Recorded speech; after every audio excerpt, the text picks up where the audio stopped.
റിട്ടുകൾ. എന്താണ് റിട്ടുകൾ അഥവാ Ritz?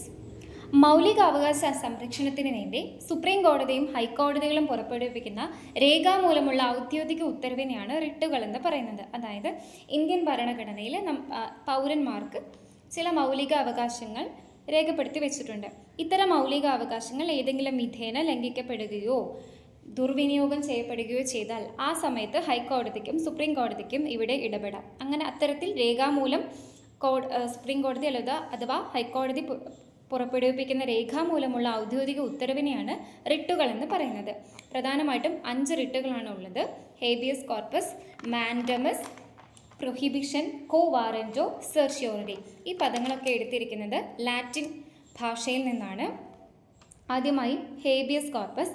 Habeas corpus ഒരു ലാറ്റിൻ പദമാണ്. ഹേബിയസ് കോർപ്പസ് എന്ന പദത്തിൻ്റെ അർത്ഥം ശരീരം ഹാജരാക്കുക എന്നതാണ്. ഹേബിയസ് കോർപ്പസ് എന്ന പദത്തിൻ്റെ അർത്ഥം ശരീരം ഹാജരാക്കുക എന്നതാണ്. മാത്രമല്ല വ്യക്തി സ്വാതന്ത്ര്യത്തിൻ്റെ സംരക്ഷകൻ എന്നും ഹേബിയസ് കോർപ്പസ് അറിയപ്പെടുന്നുണ്ട്. വളരെ ചുരുക്കി പറയുകയാണെങ്കിൽ ഹേബിയസ് കോർപ്പസ് എന്ന് പറഞ്ഞാൽ ഒരു വ്യക്തിയെ അറസ്റ്റ് ചെയ്ത് കൊണ്ടുപോകുന്നു.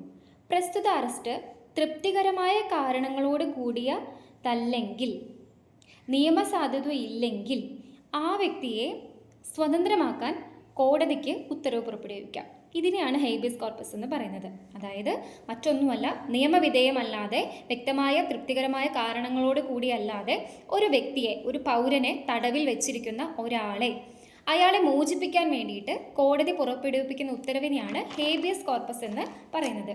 ഇനി മാൻഡമസ്. മാൻഡമസ് എന്ന് പറഞ്ഞാൽ ലാറ്റിൻ പദമാണ്. ഇതിൻ്റെ അർത്ഥം നാം കൽപ്പിക്കുന്നു എന്നാണ് അർത്ഥം. ഇത് വളരെ ചുരുക്കി പറയുകയാണെങ്കിൽ, വളരെ രസകരമായിട്ട് പറയുകയാണെങ്കിൽ, ഒരു വ്യക്തി അല്ലെങ്കിൽ ഒരു സ്ഥാപനം, ഉദാഹരണമായിട്ട് ഒരു കീഴ്ക്കോടതിയോ ട്രിബ്യൂണലുകളോ ഒരു പൊതുസ്ഥാപനമോ ഒരു സർക്കാർ കോർപ്പറേഷനോ എന്തുമായിക്കോട്ടെ, അത്തരത്തിലൊരു വ്യക്തിയോ ഒരു സ്ഥാപനമോ തൻ്റെ കർത്തവ്യം നിർവഹിക്കാൻ വേണ്ടിയിട്ട് ഏതെങ്കിലും തരത്തിൽ അലക്ഷ്യമായി പ്രവർത്തിക്കുകയോ മടി കാണിക്കുകയോ ചെയ്താൽ അതിനെതിരെ കോടതി പുറപ്പെടുവിപ്പിക്കുന്നതിനെയാണ്, അല്ലെങ്കിൽ അതിനെ അനുശാസിച്ചുകൊണ്ട് കോടതി പുറപ്പെടുവിപ്പിക്കുന്ന റിട്ടിനെയാണ് മാൻഡാമസ് എന്ന് പറയുന്നത്. അതായത് ഒരു വ്യക്തിയോ ഒരു ഉദ്യോഗസ്ഥനോ തൻ്റെ കർത്തവ്യം കാണിക്കാൻ ഒരു നിരക്ഷരമായി പ്രവർത്തിക്കുന്നു, അവിടെ കർത്തവ്യം ചെയ്യുന്നില്ല, അപ്പം അതിനെ അനുശാസിച്ചുകൊണ്ട് കോടതി ഒരു ഉത്തരവ് പുറപ്പെടുവിപ്പിക്കുന്നു. അതിനെയാണ് മാൻഡാമസ് എന്ന് പറയുന്നത്. ഇനി മറ്റൊന്നാണ് പ്രൊഹിബിഷൻ. പ്രൊഹിബിഷൻ ഏരിയ എന്നൊക്കെ നമ്മൾ പറയല്ലേ, പ്രൊഹിബിറ്റഡ് ഏരിയ, അതായത് വിലക്കുക എന്നാണ് അർത്ഥം. ടു ഫോർബിഡ് എന്നാണ് അർത്ഥം.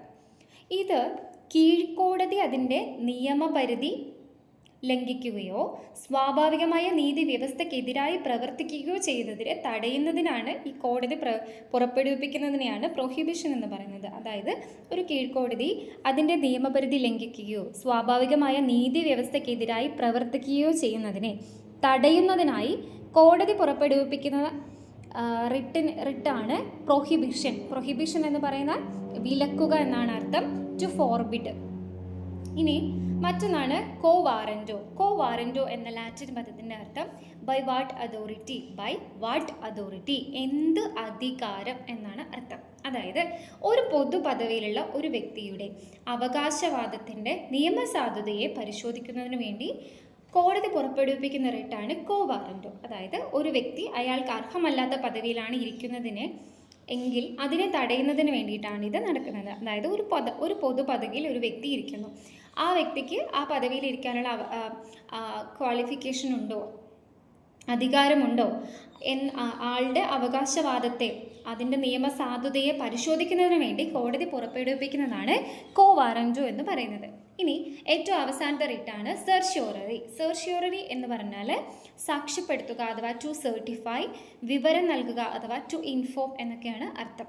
ഇത് ഒരു കേസ് കീഴ്ക്കോടതിയിൽ നിന്നും മേൽക്കോടതിയിലേക്ക് മാറ്റാൻ ഉത്തരവിടുന്ന റിട്ടാണ് സെർഷ്യോറി. അതായത് ഒരു കേസ് കീഴ്ക്കോടതിയിൽ നിന്നും മേൽക്കോടതിയിലേക്ക് മാറ്റാൻ ഉത്തരവിടുന്നതിനെയാണ് സെർഷ്യോറി എന്ന് പറയുന്നത്.